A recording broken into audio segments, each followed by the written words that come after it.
കുറച്ച് പൈസ എൻ്റെ പീടികയുടെ പെട്ടിയിലേക്ക് ഇട്ടിട്ട് പോയി. അപ്പോൾ ഞാൻ ചോദിച്ചിട്ട് എന്താണെന്ന് ചോദിച്ചിട്ട് പുറകെ ചെന്നപ്പോഴേക്കും അവർ വണ്ടി സ്റ്റാർട്ട് ചെയ്ത് പോയി.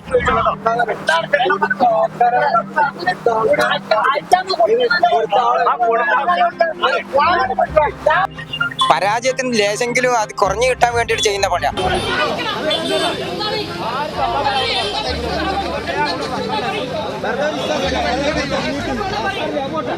പരാജയപ്പെടുന്നുള്ള അയാൾക്ക് അറിയാം, പക്ഷെ ആ പരാജയം ഒന്ന് ആഴം കുറയ്ക്കാൻ വേണ്ടിയിട്ട് ചെയ്യുന്ന പരിപാടിയായിരിക്കും.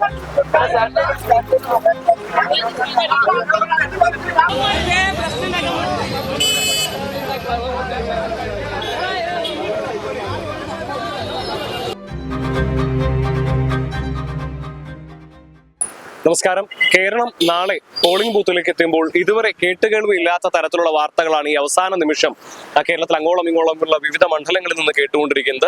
അതിൽ ഏറ്റവും പ്രധാനപ്പെട്ടത് ഇപ്പോൾ കേൾക്കുന്നത് കോഴിക്കോട് ജില്ലയിലെ ബേപ്പൂർ നിയോജക മണ്ഡലത്തിലാണ്. നമുക്കറിയാം PV അൻവറിന്റെ സ്ഥാനാർത്ഥിത്വം കൊണ്ട് തന്നെ ഏറെ ശ്രദ്ധ നേടിയ ഒരു മണ്ഡലമാണ് കോഴിക്കോട് ജില്ലയിലെ ബേപ്പൂർ എന്നുള്ളത്. ഇപ്പോൾ ഈ നാളെ തെരഞ്ഞെടുപ്പ് നടക്കാനിരിക്കെ ഇന്നിപ്പോൾ PV അൻവറിന് വേണ്ടി വോട്ട് അഭ്യർത്ഥിക്കാനെത്തിയ പ്രാദേശിക കോൺഗ്രസ് നേതാവ് പണം വാഗ്ദാനം ചെയ്തു എന്നുള്ളൊരു ഗുരുതരമായ ആരോപണമാണ് ഇപ്പോൾ കോഴിക്കോട് ബേപ്പൂർ മാറാട് ഭാഗത്ത് നിന്ന് വരുന്നത്. ഇപ്പോൾ നമ്മളോടൊപ്പം ഈ പ്രദേശവാസിയാണ് സ്വാമിനാഥൻ ചേട്ടനുണ്ട്. ചേട്ടന് ആണ് ഇത്തരത്തിൽ ഈ പണം വാഗ്ദാനം ചെയ്ത് എന്താണ് വാഗ്ദാനം ചെയ്തല്ല, എൻ്റെ കടയിൽ ഇട്ടിട്ട് പോയി. ഞാൻ മുൻപ് ഒരു കോൺഗ്രസ് പ്രവർത്തകനായിരുന്നു. അപ്പോൾ അതിൻ്റെ ഭാഗമായിട്ട് ഇപ്പോൾ കോൺഗ്രസിൻ്റെ ഭാരവാഹിയായ രാജീവൻ എന്നായിട്ട് നല്ല പരിചയമാണ്. അയാൾ എൻ്റെ അടുത്ത് ഷോപ്പിൽ വന്നിട്ട് പറഞ്ഞു വേറൊരാളും കൂടെ ഉണ്ടായിരുന്നു. ആ ആളെ എനിക്ക് പരിചയമില്ല. ഇവിടെ ഈ ബേപ്പൂർ ഭാഗത്തുള്ള ഒരുവിധം കോൺഗ്രസ്സുകാരെയൊക്കെ എനിക്ക് പരിചയമുള്ള ആയിരുന്നു. അപ്പോൾ ഈ ആളെ ഞാൻ നേരിട്ടിട്ട് ഒരു പരിചയമില്ല. ഈ രാജീവ് എന്നോട് പറഞ്ഞു നിങ്ങൾ നാളെ പ്രവർത്തിക്കരുത്, മറ്റേ LDFന് വേണ്ടിയിട്ട് നിങ്ങൾ പ്രവർത്തിക്കരുത്, കോൺഗ്രസിലേക്ക് തിരിച്ചു വരണം. ഞാൻ പറഞ്ഞാൽ സാധ്യമല്ല എന്ന് പറഞ്ഞു എന്നാൽ നിങ്ങൾ നാളെ ബൂത്തിലിരിക്കരുത്, ബൂത്ത് ഏജന്റായിട്ട് ഇരിക്കരുത്. ഞാൻ പറഞ്ഞു അതും സാധ്യമല്ല എന്ന് പറഞ്ഞപ്പോൾ കുറച്ച് പൈസ എൻ്റെ പീടികയുടെ പെട്ടിയിലേക്ക് ഇട്ടിട്ട് പോയി. അപ്പോൾ ഞാൻ ചോദിച്ചിട്ട് എന്താണെന്ന് ചോദിച്ചിട്ട് പുറകെ ചെന്നപ്പോഴേക്കും അവർ വണ്ടി സ്റ്റാർട്ട് ചെയ്ത് പോയി. അപ്പോൾ ഞാൻ ഇവിടുത്തെ ബ്രാഞ്ച് സെക്രട്ടറി അമീദിന്, രണ്ടാം ബൂത്തിൻ്റെ കൺവീനർ ആഷിഖിനെ വിളിച്ചു വരുത്തിയിട്ട് അവർക്ക് ഈ പണം കാണിച്ചു കൊടുത്ത് അവരാണ് ആ പണം നോർത്തി നോക്കിയപ്പോൾ അത് 2000 രൂപ ഉണ്ടായിരുന്നു. ഞങ്ങൾ സ്റ്റേഷനിൽ ചെന്ന് അത് പരാതി കൊടുത്ത് തെരഞ്ഞെടുപ്പ് കമ്മീഷനും പരാതി നൽകിയിട്ടുണ്ട്. പിന്നീടാണ് അറിഞ്ഞത് ശ്രീനിവാസൻ എന്ന് പറഞ്ഞ ഒരാളെ വീട്ടിൽ പോയിട്ട് അയാൾക്ക് ഒരു 2000 രൂപ നൽകിയിട്ടുണ്ടെന്നും അയാൾ പരാതി നൽകിയിട്ടുണ്ട്. അതായത് ഇപ്പം ഇത് നിങ്ങൾ ഒരാൾക്ക് മാത്രമല്ല, ഈ അൻവറിന് വേണ്ടിയിട്ട് ഒന്നിലധികം ആളുകളുടെ അടുത്ത് പണം കൊടുത്തിട്ടുണ്ട്. ഇനി വേറെ ആളുകൾക്ക് കൊടുത്തിട്ടുണ്ടോ എന്നുള്ളത് പിന്നീട് ബോധ്യമാവുള്ളൂ. ഇത് ഞങ്ങൾക്ക് രണ്ടാൾക്ക് തന്നെ എന്നുള്ളതാണ് സത്യം. ആ പണം തെരഞ്ഞെടുപ്പ് കമ്മീഷനെ ഏൽപ്പിച്ചിട്ടുണ്ട്. രണ്ടുപേരും ഏൽപ്പിച്ചിട്ടുണ്ട്. ഇതുമായിട്ട് ബന്ധപ്പെട്ട് ഇപ്പം പോലീസ് പരാതിപ്പെട്ടിട്ട് പോലീസുകാർ എന്താ പറയുന്നത്? പോലീസുകാർ അന്വേഷിക്കാന്നാണ് പറയുന്നത്. തെരഞ്ഞെടുപ്പ് കമ്മീഷന്റെ ആളുകൾ വന്നിട്ട് അവരും പറഞ്ഞ് ഞങ്ങൾ അന്വേഷിക്കട്ടെ. അവര് പണം വാങ്ങിച്ചിട്ടുണ്ട്. ഇന്നാണ് സംഭവിച്ചത്. ഇന്ന് 12:30 ഉച്ചക്ക്. അപ്പൊ ഇതിപ്പോ അൻവറിന്റെ ഒരു അൻവർ ജയിക്കാൻ വേണ്ടി നിലയിലേക്കും പോവാന്നുള്ള രീതിയിലേക്ക് എന്റെ അഭിപ്രായത്തിൽ ജയിക്കാൻ വേണ്ടിയിട്ടല്ല, പരാജയത്തിന് ലേശെങ്കിലും അത് കുറഞ്ഞു കിട്ടാൻ വേണ്ടിയിട്ട് ചെയ്യുന്ന പണിയാണ്. പരാജയപ്പെടുന്നുള്ള അയാൾക്ക് അറിയാം, പക്ഷെ ആ പരാജയം ഒന്ന് ആഴം കുറയ്ക്കാൻ വേണ്ടിയിട്ട് ചെയ്യുന്ന പരിപാടിയായിരിക്കും. ഉണ്ട്. ഞങ്ങൾക്ക് തന്ന രണ്ടുപേർക്കും തന്ന പണം തെരഞ്ഞെടുപ്പ് കമ്മീഷന്റെ ആളുകൾക്ക് ഏൽപ്പിച്ചിട്ടുണ്ട്. അതിന്റെ രേഖ ഞങ്ങൾക്ക് തരുകയും ചെയ്തിട്ടുണ്ട്. അതാണ് പരാതി കൊടുത്തതിന്റെ രേഖയാണ്. ഇപ്പോൾ എന്തൊക്കെയായാലും വളരെ ഗുരുതരമായ ആരോപണങ്ങളാണ് ഇപ്പോൾ UDF സ്ഥാനാർത്ഥിയായിട്ടുള്ള PV അൻവറിനെതിരായി കൊണ്ടുവരുന്നത്.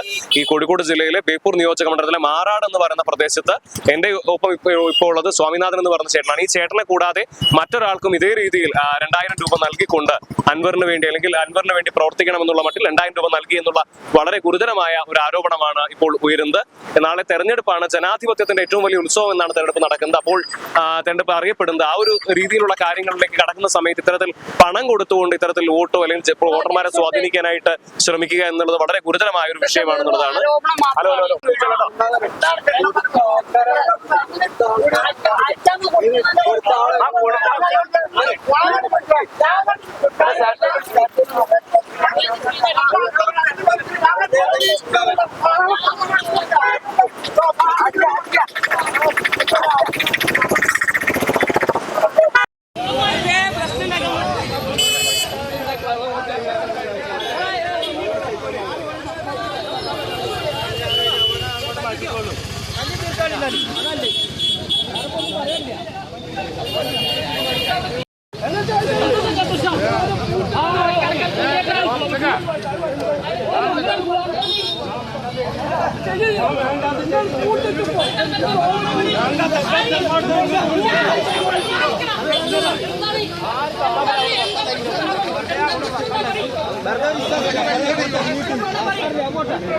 ഇവിടെ ഇപ്പോൾ നമ്മളോട് ഈ ചേട്ടൻ സംസാരിച്ച് നമ്മൾ ഈ വാർത്ത എടുക്കുന്നതിനിടയിൽ ഇപ്പോൾ ചില ആളുകൾ വരികയും ഇവിടെ ബഹളം ഉണ്ടാക്കാനായിട്ട് ശ്രമിക്കുകയും ചെയ്തു. അവർ ഈ നാട്ടുകാരാണോ എന്നുള്ളത് അറിയില്ല എന്നുള്ളതാണ് ഈ പ്രദേശത്തുള്ള ആളുകളും പറയുന്നത്.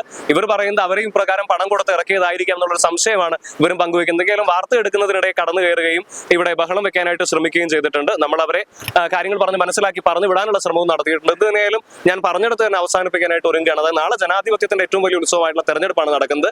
അപ്പോൾ അത്തരം തെരഞ്ഞെടുപ്പ് പ്രക്രിയയിലേക്ക് ജനങ്ങൾ പോകുന്ന സമയത്ത് ഇത്തരത്തിൽ പണം കൊടുത്തുകൊണ്ട് വോട്ടർമാരെ സ്വാധീനിക്കാൻ ശ്രമിക്കുക എന്ന് പറയുന്നത് ഒരു തരത്തിലും നമുക്ക് അംഗീകരിക്കാൻ കഴിയുന്ന ഒരു കാര്യമല്ല. എന്ത് തന്നെയായാലും ഇവർ ജനാധിപത്യത്തിന്റെ മര്യാദ കാത്തു സൂക്ഷിച്ചു.